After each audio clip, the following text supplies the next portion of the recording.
Então, X, cara, esse é um momento muito especial pra mim, que é onde eu não preciso de roteiros pra falar, porque é uma história real, né? É a história da minha vida e superação é o nome dela. Então, não pensa que escrever um livro é ganhar créditos e a passagem livre, o passe livre para a vitória. Agora eu estou bem, agora eu consegui chegar no ápice. Não, bem pelo contrário. Todos os dias são dias de superação e de enfrentamento. E o maior inimigo disso tudo está aqui dentro. Somos nós mesmos. Isso é bacana, que quando desperta essa consciência de que não existe pessoas para você culpar, para você esperar validação, e você entende que a partir daquilo que você se torna, daquilo que você é e daquilo que você aceita ser, parte um princípio de uma vida nova, parte uma história nova. E isso em todos os aspectos da vida. Falo por mim, da minha vida. Eu não estou aqui querendo que as pessoas façam aquilo que eu estou falando. É o que deu certo para mim. Se quiser praticar daquilo que deu certo para mim e que eu tenho prova disso, ok. Mas cada um tem o livre-arbítrio, né, para fazer o que bem decidir da sua vida.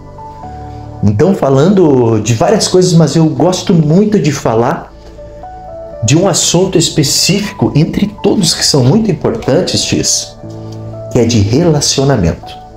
Vamos lá. Cara, vamos filosofar um pouco. Por que relacionamento? E eu não falo relacionamento só de homem e mulher, mas vamos falar disso. Relacionamento como um todo. Nós estamos aqui inseridos, meu ponto de vista, para nos relacionarmos com pessoas, para buscar quê? Conhecimento, entender o outro, ter aquela compaixão e nos melhorar todos os dias. E relacionamento homem-mulher foi uma das coisas que me ensinou muito a questão de autoestima, validação e amor próprio. Vamos lá. Tem uma parte do meu livro que eu falo sobre isso. E é muito interessante, principalmente para essa geração Z, que são os jovens que já nascem com um tablet, com um celular na mão.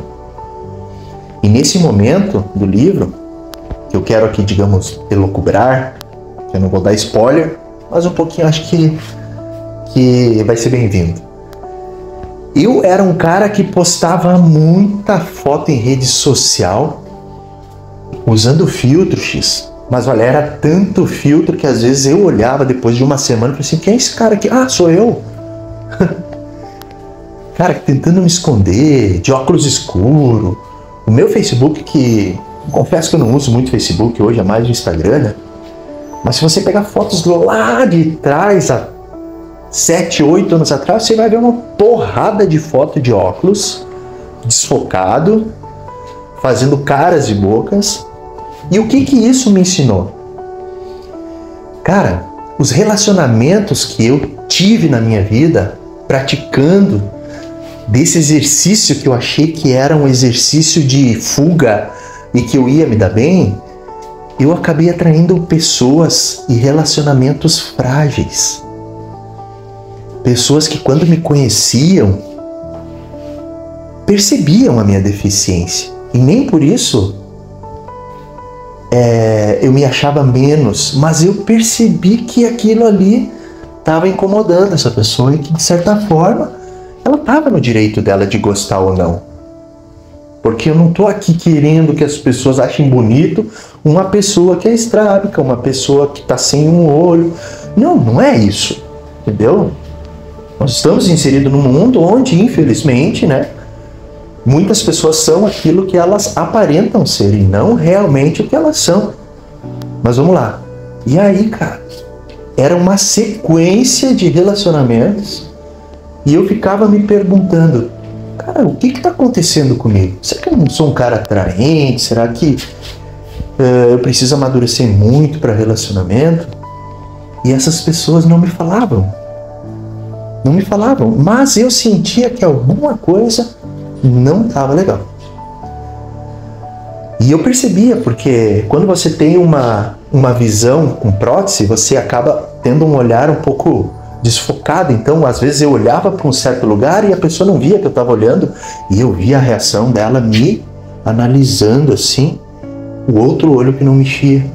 E aquilo ali começou a despertar um interesse de como que eu ia trabalhar isso em mim.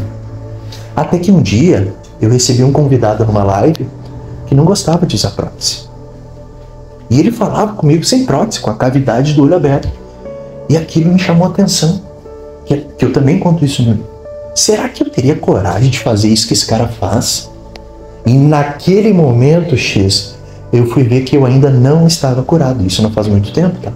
Nós estamos falando de 2 anos atrás. Eu já sou monocular há mais de 20 anos.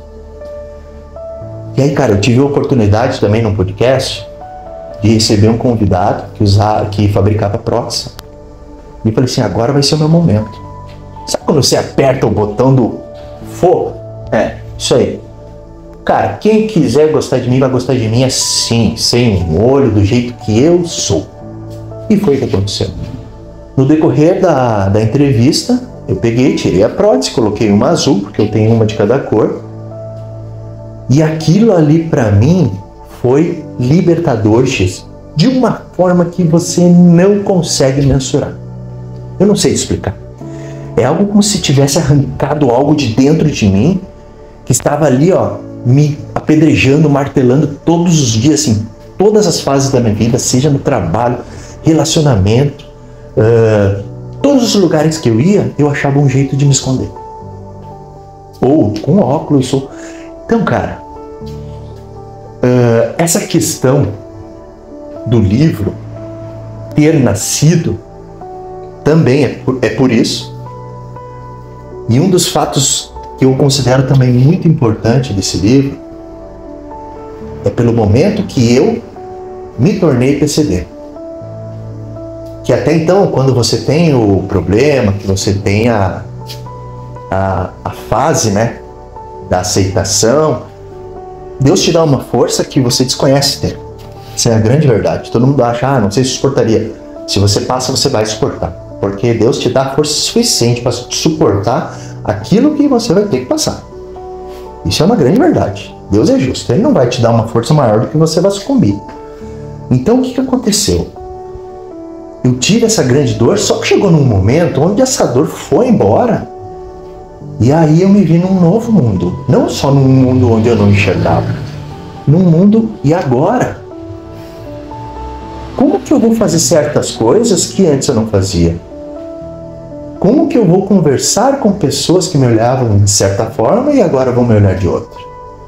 E trabalhos? Como que eu vou me colocar no mercado de trabalho, tentando me encaixar em alguns lugares onde entra o capacitismo, que eu também falo muito no livro, que é desvalorizando, né, a eficiência da pessoa e apequenando ela de uma forma muito cruel. E aí eu pensei, cara, e agora o que eu vou fazer? Bom, eu vou começar a trabalhar o meu mental, cara, é o que eu tenho. Não podia me mexer muito, ainda no pós-operatório. E eu comecei a fazer meditação, me imaginar que eu estava muito bem. E eu fazia exercícios, eu anotava no papel. Tal dia foi assim, hoje eu estou assim, fiz como se fosse um diário de bordo. E aí, cara, eu comecei a fazer exercícios físicos. Exercícios que eu podia fazer dentro do hospital mesmo. Fazia flexão, caminhada, e aquilo começou a oxigenar meu cérebro, a minha vida. Com aquele exercício mental, eu comecei a ter pensamentos e ações de valor. E comecei a me conectar comigo, com o meu corpo, com a minha essência, sem procurar querer saber o que ia ser lá na frente. Pensei assim, Deus me deu essa missão aqui, primeiro é para eu me curar. Eu não vim aqui para salvar ninguém. Eu vim aqui me curar. Então, a partir disso, o que eu fiz? Eu comecei a me tratar emocionalmente e fisicamente comigo mesmo. Eu era o meu médico e eu era o paciente. E, cara, isso deu tão certo que eu saí com uma força tão grande de dentro daquele hospital e as coisas tudo em volta começaram a dar certo, porque é uma egrégora de ao teu favor, que quando você se movimenta para querer ganhar, para querer se superar, o universo te dá mais disso. Por isso que eu falo para as pessoas, sonha, porque o sonho, você precisa sonhar para realizar. E deixa sempre um pequeno sonho que você não consiga realizar ali guardado. Porque daí nós entramos naquela teoria de Lacan, né?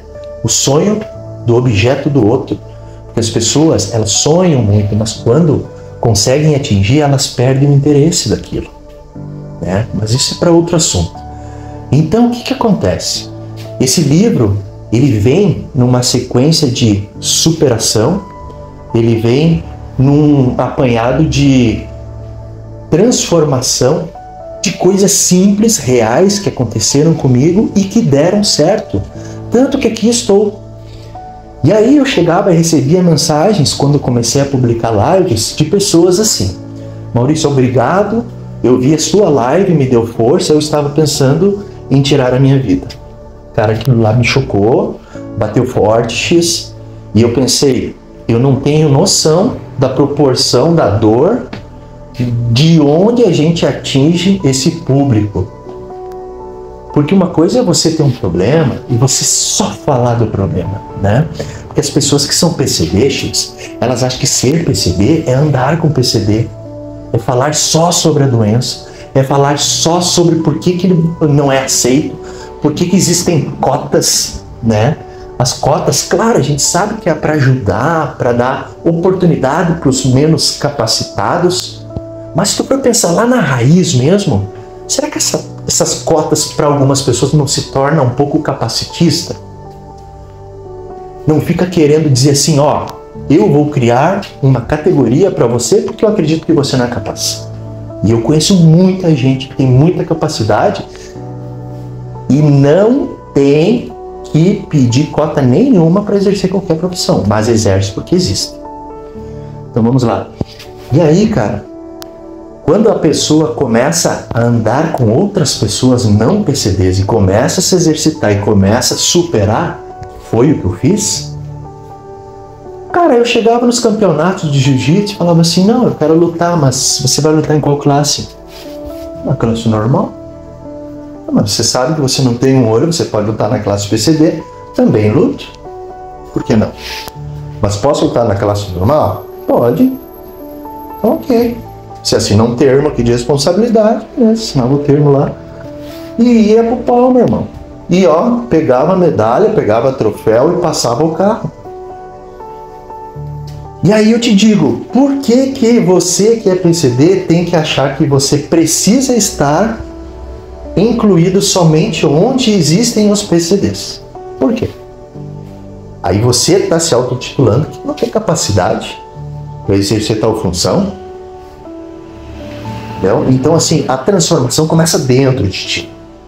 Começa a você entender e aceitar que o mundo, ele é cheio de possibilidades para todo e qualquer pessoa. Não existe essa de que existe um meio caminho para um e um meio caminho para outro. Não.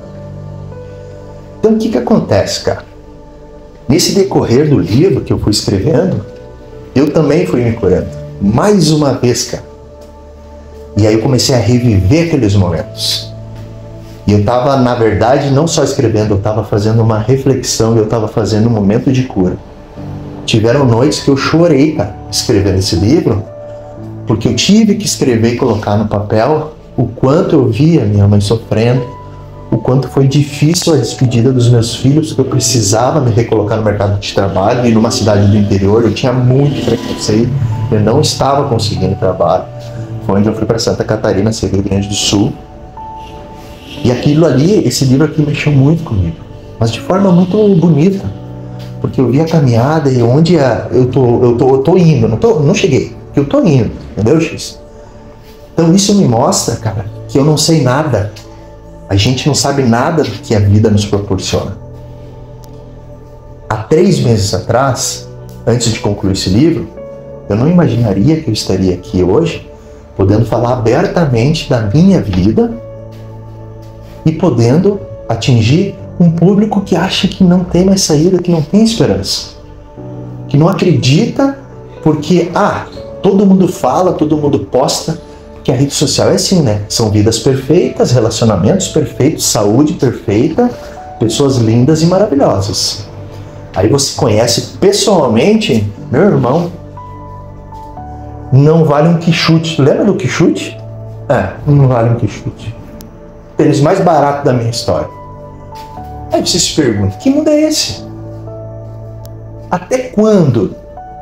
Porque hoje está na moda, né? As pessoas buscarem o autoconhecimento. Não, porque eu faço mantra, eu medito, eu me conheço, o autoconhecimento. Aí as pessoas adquirem um conhecimento muito grande, é válido, não estou dizendo que é ruim, e não aplicam na vida, guardam. E aí quando se relacionam com uma pessoa normal, ou uma pessoa que tenha alguma eficiência, porque para mim deficiência não existe essa palavra, é eficiência, porque o cara que se torna deficiente, ele se torna eficiente em algo que você nunca vai conseguir ser. Eu te garanto que se eu pegar um cara e jogar uma bolinha de tênis, coisa que eu faço em palestra, eu pego com uma mão aqui, se eu jogar essa mesma distância com uma bolinha de tênis e você tampar o olho, você não vai conseguir pegar. Porque a gente se torna eficiente naquilo. Então não é deficiência, você é eficiente, especialista naquilo que você foi obrigado a ser. Então o que acontece, cara? As pessoas, elas tratam isso como muito vulnerável. Não, só um pouquinho. A gente vai fazer algo com você, mas eu tenho pena de que você se machuque. A gente está te protegendo. Eu não pedi proteção. Não, só um pouquinho. Cuidado, o cadeirante. Você pode bater, cara, bate no cadeirante. Bate, pede desculpa, pô. Entendeu? Esse é o direito que as pessoas têm que ter na vida. Mas onde nós paramos, Mestis? Eu estava falando da questão da rede social, né? Que as pessoas, quando se conhecem, vê que não é aquilo. E tomam um susto. Opa, não, mas eu tenho autoconhecimento. Era o autoconhecimento que nós estávamos falando. E aí as pessoas se encolhem naquele mundo que estudaram e que acham que aquilo é correto. E eu sou daquele princípio que não existe o certo e não existe o errado. Existe o aprendizado, porque o que é certo para mim, meu irmão, uma vez vai ser errado para você e vice-versa. Por quê? Porque é certo para mim comer maçã, mas ele que tem alergia, então para ele é errado. O que é certo para mim não é certo para você. E essa é a grande sacada, entendeu? Aí você imagina, se já é assim complicado de entender, para uma pessoa que é deficiente, o que é certo e o que é errado? E vamos mais longe ainda, X. E a pessoa que tem a deficiência oculta. Cara, eu vou te falar uma situação que aconteceu não faz muito tempo. Saí da academia, quando tu tá na academia tu fica inchadão, né? Fui no supermercado lotado. Eu fui na fila dos deficientes. Por quê? Fui tirar proveito? Não, cara. Antigamente eu até pensava, pô, mas saudável, né? Vou tirar a frente de um cadeirante. Isso eu não faço. Realmente, isso eu não faço, porque daí eu acho que é demais. Mas é uma concepção minha. Você quer fazer? Eu faço. É um direito que você tem, mas eu não faço. E aí, eu vi que não tinha nada, não tinha um senhorzinho, não tinha... Bom, vamos chegar aqui, né? E nisso, chegou um cara atrás de mim e falou assim, bem assim, nem me deu boa noite, nada. Você não tem vergonha na sua cara? Você tá falando comigo? Você é comigo? Sim, é contigo mesmo, cara de pau. Você não tá vendo que essa fila aí é para deficiente físico, para pessoas idosas? Você não tem vergonha na sua cara? Não, é por isso que o Brasil não vai para frente. Cara, eu respirei. Você é ser humano, você é homem, né? Sobe o sangue e tal. Disse, não, cara, esse é o momento que eu vou ter que começar a praticar aquilo que realmente eu venho aqui falando, né? Que é mostrar para as pessoas que a deficiência que não é vista, não é visível, é a que mais incomoda e é a que mais nos é incomodada. Eu falei assim, meu querido, eu sou deficiente físico. Ele deu uma risada. Não tô vendo, só se tem 3 pernas e 3 braços que eu não tô conseguindo enxergar. Cadê a sua carteirinha? Eu falei assim, cara, me desculpa, realmente eu não tenho carteirinha de deficiente físico, não por falta de vontade, mas é porque eu ainda não achei que foi necessário usar uma carteirinha, pelo fato de que, para mim usar e não usar, tanto faz. Mas eu sou deficiente físico, cara, me respeita. Até então não tinha falado nada do olho, ele também não tinha percebido. Cara, chegou num momento que ele veio pra cima, ele falou assim, botou o dedo no meu peito. Aí o sangue foi lá no pé, voltou, foi lá no pé, voltou, foi lá no pé. Cara, eu pensei assim, meu Deus do céu. Eu falei assim, meu irmão, seguinte, eu te respeito e acho muito bacana você ficar lutando e brigando pelas pessoas com deficiência. Eu já sou teu fã. Embora você tá me tratando de uma forma muito desrespeitosa e desleal.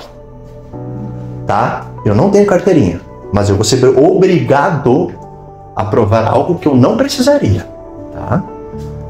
Peguei e tirei meu olho. Você quer pegar? Quando eu falei, você quer pegar? O cara deu 2 passos para trás, baixou os ombros, olhou para baixo e falou assim, pô, cara, me desculpa, meu irmão. Como a gente se engana. Eu falei assim, cara, eu aceito tuas desculpas, porque isso para mim é normal, para você não é. Só que esse seu posicionamento eu tenho todos os dias, não é só quando eu vou no supermercado. Eu tenho quando eu vou procurar um emprego, eu vou quando eu vou me comunicar com as pessoas, eu vou quando eu vou fazer um esporte, as pessoas acham que eu não sou capaz, eu vou quando eu estou dirigindo e às vezes realmente eu não vejo que o meu campo visual é um pouco melhor e tomo uma buzinada. Cara, eu passo por isso todos os dias, mas nem por isso eu acredito que eu sou menos e que eu não sou eficiente. Agora, já que você brigou comigo e foi valentão, eu vou te lançar um desafio. Você viu como a deficiência que não é vista, ela é doída para ambos? A gente poderia ter saído aqui na mão, brigando, eu e você. O que a gente ia ganhar com isso? A gente ia resolver? Primeiro, porque eu não ia fazer isso. Segundo, porque eu preciso, infelizmente, que isso aconteça para mostrar para essas pessoas, a gente já estava cheio de pessoas em volta, para mostrar que essas pessoas que estão vendo isso entendam que ser deficiente não é ser deficiente uma vez. Ser deficiente é ser deficiente todos os dias da forma que você consegue ser. Porque se você não consegue ser deficiente sendo eficiente, você joga a toalha, você se entrega, meu irmão. Você acha que não é capaz. Em outros momentos, quem sabe eu não sairia dali de cabeça baixa pedindo desculpa e com vergonha de falar que eu era deficiente. E quanta gente tem assim, X, que não consegue se identificar, não consegue se aceitar e tem vergonha. E passa porque não querer se incomodar. E eu falei assim, não, eu vou te lançar um desafio, cara. A partir de agora você vai seguir a minha rede social, vai comentar o que aconteceu aqui, e você vai ser mais um pilar, mais uma velinha acesa, que nós vamos transformar isso num holofote para outras pessoas que possam passar por isso. Topa? Quero ver. Segue aí, todos iguais. Pô, cara, a gente conversa frequentemente. Virou meu amigo e fala muito do que aconteceu nas rodas de amigo dele. Então, X, para mim, hoje, é uma gratidão enorme poder trabalhar, que para mim isso não é trabalho, né? Poder viver, digamos assim, em função daquilo que para mim deu certo e que quem sabe pode dar certo para quem está nos ouvindo. Para quem vai comprar o livro, para quem vai nos ajudar com a vaquinha.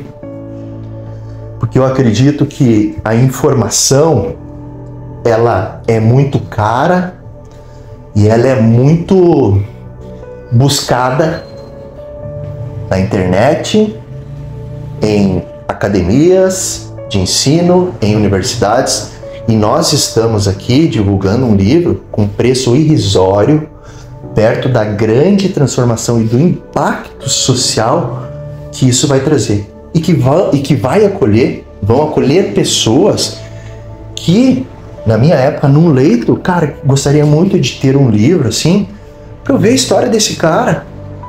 Porque quando eu entrei em grupos de WhatsApp, logo que eu me tornei monocular, que eu vi um monte de gente sem um olho, pensei, meu Deus do céu, cara, eu não tô sozinho, tem muita gente igual eu, meu irmão. E aquilo ali me chocou, me assustou, porque quando você perde algo, você não se aceita, você quer viver longe disso, você não quer saber. Você quer distância, problema, já tem problema, aquele mais problema, não. E aí, cara, esses grupos, eu comecei a olhar de uma forma tão carinhosa pra mim, eu falei assim, caraca, moleque, como tem pessoas valiosas, importantes, que eu guardo no meu coração, essas lives que eu fiz no meu Instagram, pessoas que me assistem aqui. A primeira pessoa que eu entrevistei, que com certeza vai ver essa live, que eu guardo no meu coração, é um pugilista, amador, boxeador, hoje gerente de uma grande instituição aí, que também é monocular, e deu um depoimento, cara, virou meu amigo, cara. Falo com ele diversas vezes, assim, por ano. Entre outras pessoas que passaram, médicas, doutoras que tiveram problema e fizeram live comigo, entendeu? Especialista para atletas, cara. Eu conheci os para-atletas olímpicos, fui apoiadores deles que foram para Paris, fiz questão de divulgar o trabalho deles na minha rede social. Drica, se estiver me olhando aqui, a Drica é uma grande remadora. Ela é deficiente dos membros para baixo e ela tem uma eficiência muito grande em remar. É campeã pelo Brasil. É minha referência, digamos assim, uma das minhas referências no esporte paralímpico. Então, assim, a gente começa a navegar literalmente num oceano azul e sai daquele oceano vermelho, onde é cheio de tubarão, que você fica querendo validação, se controlando e não se permite viver o extraordinário que a vida te dá.